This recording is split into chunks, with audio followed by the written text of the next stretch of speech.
Today, on how it's made. Solid-state drives. Eyeshadow.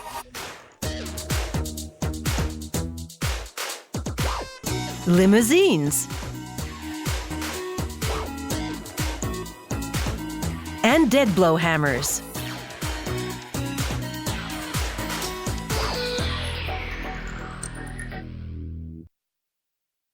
The drive in your computer saves and stores your data, everything from documents to photos to software programs. The newer generation drives are solid-state drives. They're gradually replacing traditional hard disk drives because they're compact, more durable, and process information much faster.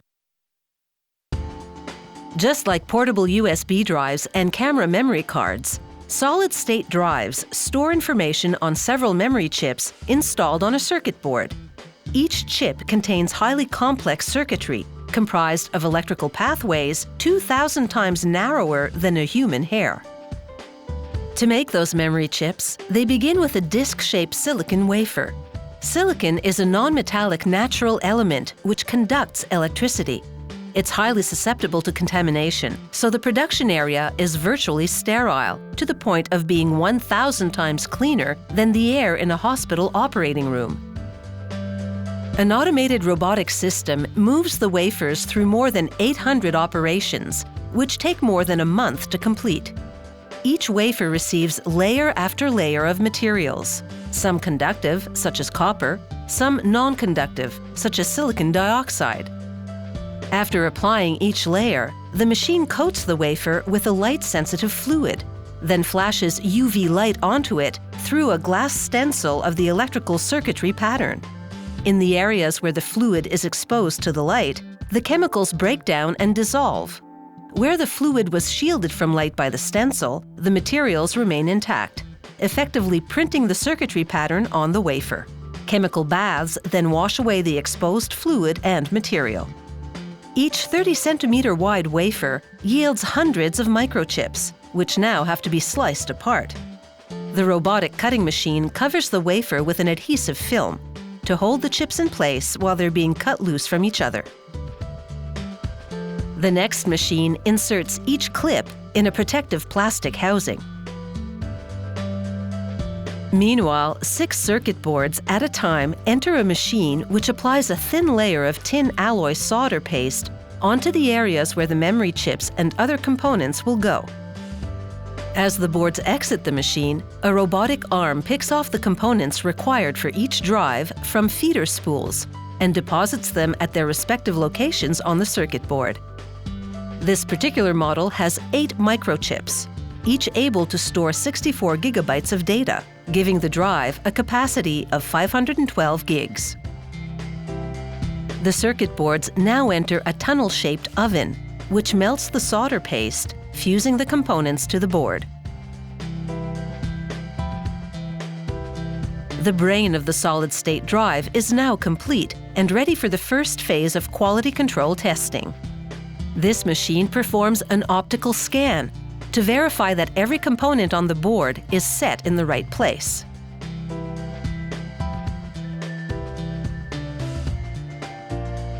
The next machine X-rays the board to verify that each component is securely soldered in the correct location. A later phase of quality control testing will verify the drive's performance. Until now, 6 circuit boards have been attached to each other. An automated router now cuts them apart, and workers insert each board into a protective plastic housing. A slot on the outside of this housing reveals the board's connector, by which the drive links to the computer. Solid-state drives come in different sizes. This particular model is large enough to replace a traditional hard disk drive.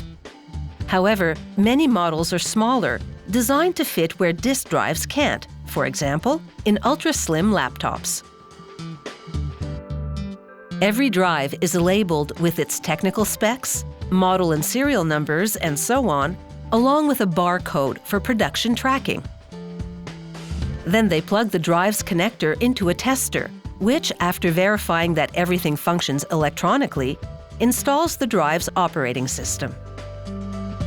The drive moves to the next station, where it undergoes up to 60 hours of extensive performance testing to ensure that it stores and retrieves data correctly and at target speed. Packaging is twofold. First, a foil shield to prevent static electricity from damaging the drive, then a carton, and finally, into a shipping box, headed for a destination somewhere around the world.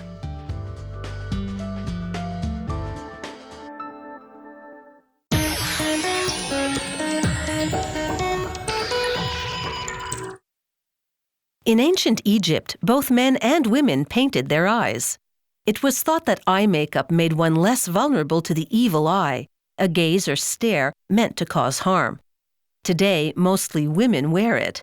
And of course, repelling evil is no longer a reason to wear eyeshadow. With a palette of eyeshadow, a woman can work a certain kind of magic. Skillful shading can add depth and drama to the eyes. This makeup can also create the illusion that the eyes are much larger than they really are. To make eyeshadow, they follow specific recipes. A technician weighs the ingredients, beginning with mica, a mineral that acts as filler. The next ingredient is zinc stearate. It's a binder. A combination of pigments provides the desired color. These particular pigments are different shades of the mineral iron oxide. He transfers the measured ingredients to a big blender jar. As he pours the ingredients, they dust up, and a gas mask keeps him from breathing in the particles. He places the jar on the blender base, covers the top, and activates the blades. The blender mixes and grinds the powdered ingredients to a very fine homogeneous state. Then, it's into a very large mixer. He adds coconut oil, just enough for the powdered ingredients to eventually coagulate into a cake form. More mica is next, a lot more. Eyeshadow is 80% mica. This mica is darker to add intensity to the color. It also has a bit of shimmer. He latches the lid to contain the ingredients and powers up this high-speed mixer. Inside, the mixing paddles swivel around for about 15 minutes to thoroughly mix the ingredients. The eyeshadow mixture flows into a plastic bag. A technician examines it to confirm that the color has been evenly dispersed and that the powder is sufficiently moist. Another worker now places 4 eyeshadow tins in pods on a metal platter. The platter rotates to deliver the tins to a mixing dispenser that's been filled with the eyeshadow ingredients. The mixer pushes precise amounts through holes in the bottom and into the tins.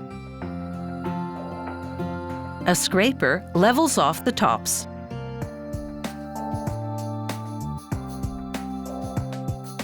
The next stop is a press with 4 circular heads. A ribbon of fabric keeps things hygienic as the press compresses the moist eyeshadow powder and turns it into a cake-like form. Moving forward, the pods eject the tins and an automated device pulls them off the machine. What a difference the compression has made. No longer a loose powder, the eyeshadow ingredients have caked up nicely. The tins now move into a lane and come up against an abrasive belt that cleans the loose powder from the sides. A blast of air also gets rid of some of the residual powder. For 1 out of 100 eyeshadows produced, a technician does a drop test from a height of 46 centimeters. He checks for chipping or damage, and if he finds any, he'll add power to the press. For a color test, he brushes some eyeshadow onto his arm, beginning with the laboratory standard. He then applies newly manufactured eyeshadow to his arm and compares the two. It's a match, and with his approval, the batch is almost ready for retail. Another worker inserts the tins into more substantial plastic containers with magnets on the bottom to secure them. She screws the clear caps onto the jars, and the eyeshadow is on its way to the cosmetic counter. They also manufacture entire palettes of eyeshadow for a rainbow of choices.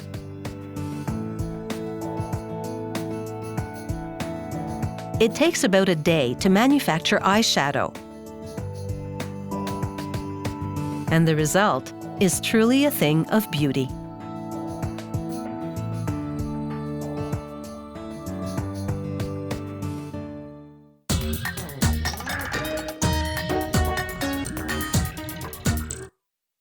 The first stretch limousines, built around 1928, usually transported big bands and their musical equipment.